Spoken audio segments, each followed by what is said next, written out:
5 litre മുതൽ 12 litre വരെയുള്ള ചാക്സൺ aluminium pressure cooker വാങ്ങുമ്പോൾ 3 ലിറ്റർ അലുമിനിയം പ്രഷർ കുക്കറും സമ്മാനം. യുവനടിയുടെ ലൈംഗികാതിക്രമ പരാതിയിൽ നടൻ സിദ്ദീഖിനെതിരെ കൂടുതൽ തെളിവുകളും സാക്ഷിമൊഴികളും ലഭിച്ചെന്ന് പോലീസ്. സംഭവത്തിന് ശേഷം നടി ആശുപത്രിയിൽ ചികിത്സ തേടിയതിന്റെ തെളിവുകളും പോലീസിന് ലഭിച്ചു. എം മുകേഷ് MLA ഉൾപ്പെടെയുള്ളവർക്കെതിരെ ആരോപണമുന്നയിച്ച നടിക്കെതിരായ പോക്സോ കേസ് തമിഴ്നാട് പോലീസിന് കൈമാറിയേക്കും. സിദ്ദീഖിനെതിരായ ലൈംഗിക അതിക്രമ പരാതിയിൽ പോലീസ് വിശദമായ അന്വേഷണം നടത്തിവരികയായിരുന്നു. തിരുവനന്തപുരം മസ്കറ്റ് ഹോട്ടലിൽ സിദ്ദീഖ് താമസിച്ചിരുന്നതിന്റെ തെളിവുകൾ നേരത്തെ പോലീസിന് ലഭിച്ചു. യുവനടിയുടെ മൊഴിപ്രകാരം ലൈംഗിക അതിക്രമം നടന്ന അതേ ദിവസം തന്നെയാണ് സിദ്ദീഖ് ഹോട്ടലിൽ താമസിച്ചതെന്ന് പോലീസ് വ്യക്തമാക്കുന്നുണ്ട്. സംഭവത്തിന് ശേഷം നടി മാനസികമായി തളർന്നുവെന്നും ആശുപത്രിയിൽ ചികിത്സ തേടിയതിന്റെ തെളിവുകൾ ലഭിച്ചുവെന്നും അന്വേഷണ സംഘവുമായി ബന്ധപ്പെട്ട ഉദ്യോഗസ്ഥർ അറിയിച്ചു. കൂടാതെ നിർണായകമായ ചില സാക്ഷിമൊഴികളും ലഭിച്ചു. സിദ്ദീഖിന്റെ മുൻകൂർ ജാമ്യ ഹർജിയിൽ കോടതി വിധി വരുന്നതിന് പിന്നാലെ കുറ്റപത്രം സമർപ്പിക്കാനാണ് അന്വേഷണ സംഘത്തിന്റെ നീക്കം.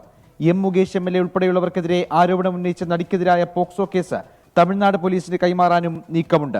മൂവാറ്റുപുഴ പോലീസാണ് നടിയുടെ ബന്ധുവായ യുവതിയുടെ പരാതിയിൽ കേസെടുത്തത്. നടി മുൻകൂർ ജാമ്യാപേക്ഷയുമായി മദ്രാസ് ഹൈക്കോടതിയെ സമീപിച്ചു. 24 തിരുവനന്തപുരം.